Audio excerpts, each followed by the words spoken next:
इस प्रकार के डब्बे भी रहते हैं। इसकी विशेषता क्या रहती है? इसके जो फलक होते हैं वो कैसे होते हैं? वर्गाकार। कैसे? वर्ग की क्या पहचान है? इसकी चारों भुजाएं समान होती है, मतलब वो उसको चारों तरफ से वो कैसा होगा? एक जैसी भुजा वाला होगा, है कि नहीं? तो पासा भी इसी तरीके से होता है, सारे फलक एक जैसे होते हैं। लेकिन क्या ये जो पासा है उसको हम घनाभ कह सकते हैं? नहीं कह सकते। क्यों नहीं कह सकते? क्योंकि घनाभ जो है घन की तरह फलक शीर्ष और किनारे तो हैं, लेकिन उसकी जो आकृति है इसके फलकों की वो कैसी है? आयताकार। कैसी है? आयताकार है।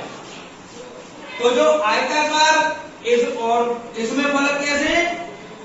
घन में वर्गाकार, और इसमें कैसे है? घनाभ में आयताकार।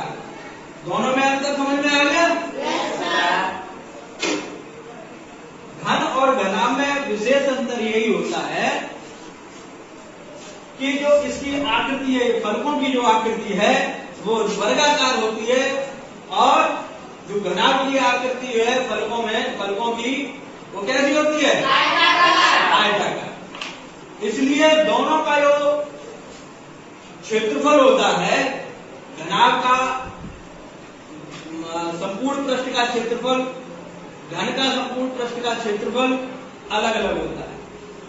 इसी तरीके से इनका आयतन भी अलग अलग होता है। समझ में आएगा? ये जो आकृति है, हमने वर्ग और आयत की जो आकृति पढ़ी वो कैसी थी? 2 डायमेंशन, 2 आयामी, जिनमें केवल लंबाई और चौड़ाई होती है। उनमें क्या होता है? लंबाई और चौड़ाई।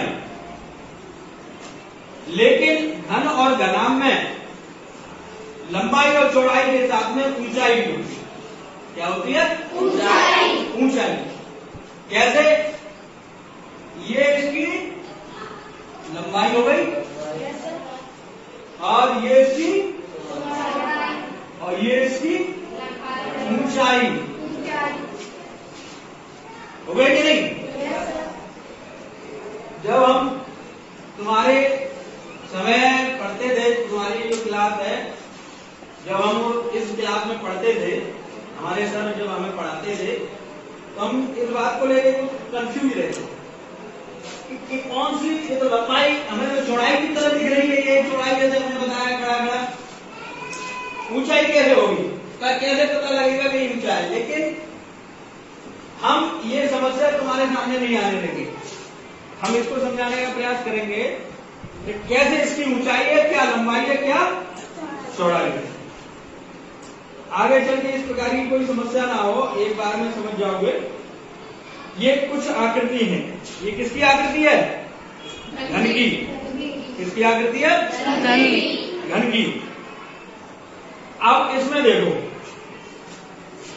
सबको दिख रहा है?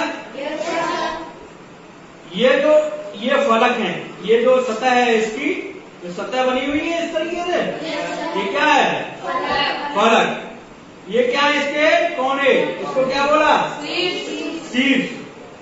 और किनारे क्या है? ये दिख रही है? ये किनारे। इसमें समझ में आ गई? फलक, शीर्ष और किनारे के बारे में। लंबाई, ये क्या है? चौड़ाई। और ये क्या है? ऊंचाई। ब्लैक बोर्ड पे स्पष्ट नहीं दिख रहा है, इसलिए इसमें समझो। ये क्या हो गई? ये ऊंचाई। अब क्लियर समझ में आ गया? लंबाई और चौड़ाई किस तरीके से देखेंगे? इसी तरीके से ये क्या है? क्यूबॉइड, मतलब घनाभ। इसकी सतह हमें कैसी दिख रही है? आयताकार। कैसी दिख रही है? आयताकार। और घन की कैसी थी? वर्गाकार। देखो ध्यान से, चारों सतह कैसी है इसकी? वर्ग की तरह है, चारों भुजाएं एक समान है। इसमें कैसी है? असमान है। दो एक जैसी है, दो एक जैसी है, अलग अलग हैं, ठीक है, आयताकार की तरह है। इसमें भी सेम वही होंगे, फलक, शीर्ष और किनारे, ठीक है। इसमें भी लंबाई क्या होगी? ये लंबाई, ये चौड़ाई और ये ऊंचाई, ठीक है। अब घन और घनाभ में अंतर समझ में आ गया? अब कोई समस्या तो नहीं है? और भी देखो, पासा, पासा जो होता है ये किसकी तरह दिख रहा है? घन की तरह। इसमें भी सारी फलक कैसे हैं? वर्ग आकार है। वर्ग कैसे होते हैं? जिसकी चारों भुजाएं समान होती हैं। देखो ये कैसा है? घनाभ की तरह दिख रहा है या घन की तरह दिख रहा है? वो तो घन की तरह दिख रहा है। हाँ, ये घन नहीं, क्या है? हाँ, अब पहचान लोगे घन और घनाभ को। इसकी सतह कैसी है? आयताकार। इसकी आमने सामने की भुजाएं समान है। बात समझ में आ गई? अब घन और घनाभ में कंफ्यूजन तो नहीं होगी? अब आगे हम इसके बारे में, जो इसका क्षेत्रफल होता है वो समझेंगे और आयतन होता है वो समझेंगे, ठीक है। अंतर सबके समझ में आ गया? ठीक है।